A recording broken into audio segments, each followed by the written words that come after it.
Teoría integradora de la argumentación jurídica, por Neil McCormick. ¿Quién es Neil McCormick? Él fue un importante jurista anglosajón, conocido fundamentalmente por su obra publicada en 1978, titulada Legal Reasoning and Legal Theory. Su modelo en materia de argumentación es de enorme prestigio, teniendo como tradición filosófica la propuesta de David Hume, Herbert Hart y la escuela escocesa. Esta teoría tiene un afán integrador. Trata de armonizar la razón práctica kantiana con el escepticismo humano. Trata de construir una teoría que sea normativa como descriptiva, formal y material, que dé cuenta de aspectos deductivos y no deductivos. Puntos importantes. Para esta teoría, McCormick estudia las decisiones de tribunales de justicia británicos, Inglaterra y Escocia para ser precisos, considerando que el modelo puede extenderse a cualquier sistema jurídico evolucionado. El estilo de las decisiones de los jueces británicos presentan dos ventajas. Una, las decisiones se toman por mayoría simple y cada juez tiene que escribir su fallo, lo que hace que aparezca una diversidad de soluciones posibles para cada caso difícil, diferente de la práctica usual en el civil law o en otros sistemas de common law, como el estadounidense, en donde el ponente redacta una sentencia que expresa el parecer del tribunal en conjunto. La segunda, la ausencia de una carrera judicial hace que los jueces se recluten entre los propios abogados, provocando que los jueces asuman un estilo menos impersonal y reflejando con una intensidad el hecho de que la argumentación jurídica es esencialmente una controversia.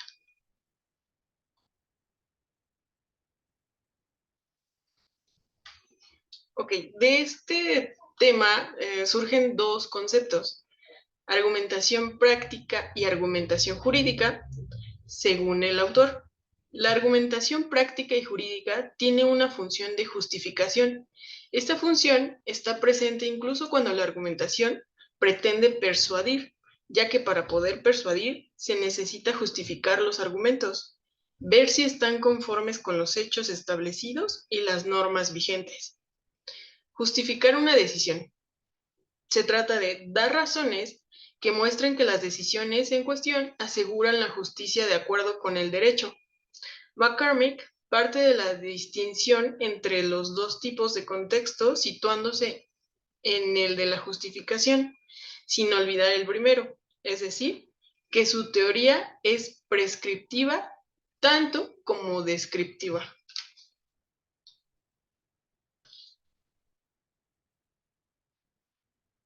Ok, a su vez se plantea la separación de dos aspectos.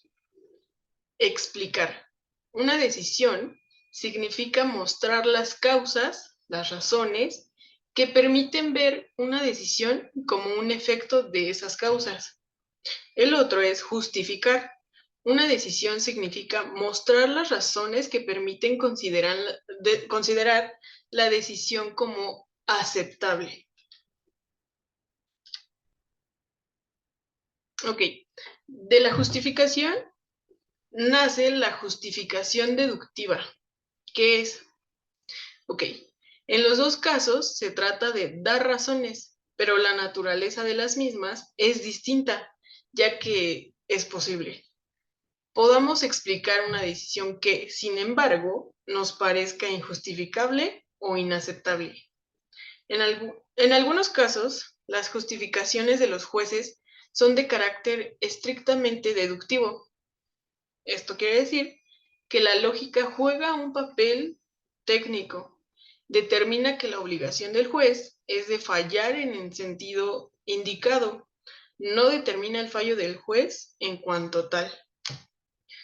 Una decisión tiene que estar justificada internamente. Esta justificación es independiente de la externa. La primera es condición necesaria, pero no suficiente para la segunda.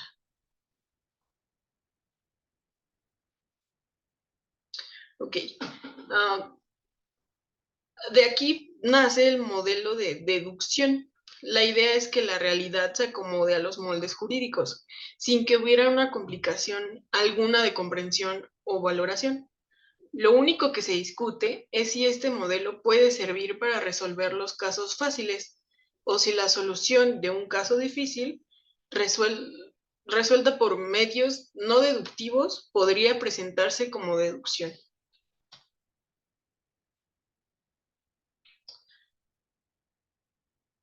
Ok, el modelo de deducción aquí está un poco más simplificado. Eh, contiene presupuestos y límites y o problemas. Presupuesto 1. El juez tiene el deber de aplicar las reglas del derecho válido sin entrar a la naturaleza de dicho deber. Presupuesto 2. El juez puede identificar cuáles son las reglas válidas, lo que implica aceptar que existen criterios de reconocimiento compartidos por los jueces. ¿Cuáles son los límites y o problemas? Uno de ellos es el problema de la interpretación, así como el problema de relevancia, problema de calificación o de hechos secundarios y problema de pruebas. Ok, comenzamos con los conceptos más a fondo. La justificación en los casos difíciles, el requisito de universidad. La justificación de una decisión es un caso difícil, cumple con el requisito de universalidad y que dicha decisión tiene sentido en relación con el sistema y el mundo.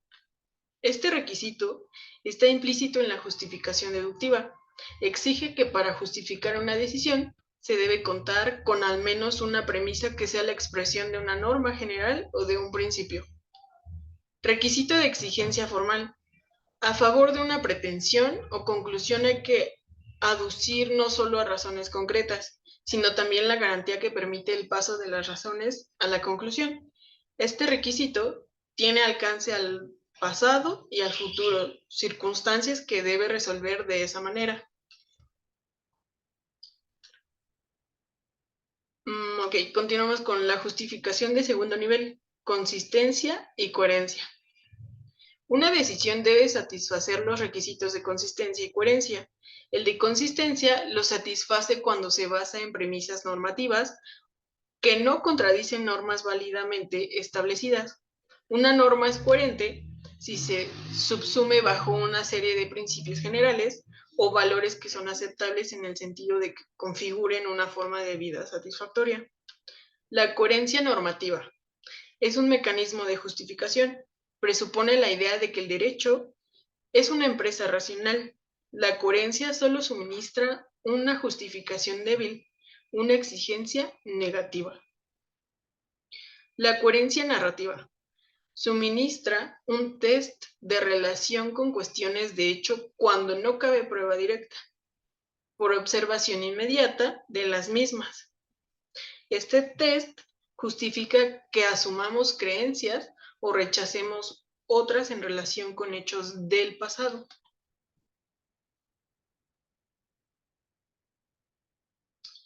Ok, los argumentos consecuencialistas. Una decisión tiene que tener relación no solo con el sistema, sino también con el mundo. McCormick establece que al justificar los casos difíciles se da una interacción entre argumentos a partir de principios y argumentos consecuencialistas. Sin embargo, le da más importancia a estos últimos. La argumentación jurídica es esencialmente una argumentación consecuencialista. Bueno, en síntesis, para McCormick, la argumentación cumple una función de justificación. Esto quiere decir que existe una corresponsabilidad con los hechos y evidencias fácticas y las normas del derecho positivo en esa misma vía. Justificar un proceso de decisión en el campo de derecho implica construir fundamentos y tejidos racionales que oferten una dimensión de justicia conforme con el propio derecho. Por otro lado, su prototipo argumentativo implica la construcción de una teoría de corte descriptivo y normativo que analice las variables deductivas, tanto como las no deductivas. Esto ofrece una batería argumentativa que permite ubicar su modelo al interior del contexto de justificación.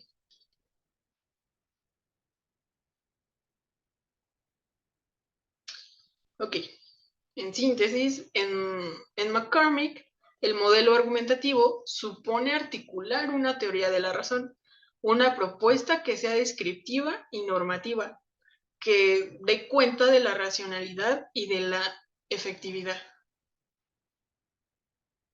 Ok, así como todas las teorías tuvieron críticas, esta también las tiene. ¿Cuáles son? Ok, la idea de que un juez pueda razonar de manera adecuada únicamente a través de establecer inferencias de tipo deductivo es altamente cuestionable, o fue altamente cuestionable, ya que no toma en cuenta el papel de la abducción, la analogía y el argumento dialéctico. Por otro lado, se critica su posición ideológicamente conservadora, en la medida en que tiene un sentido extremadamente justificatorio en cuanto a las decisiones judiciales, dado que avala de manera crítica la facticidad de la instrumentalización del derecho por parte de los jueces británicos.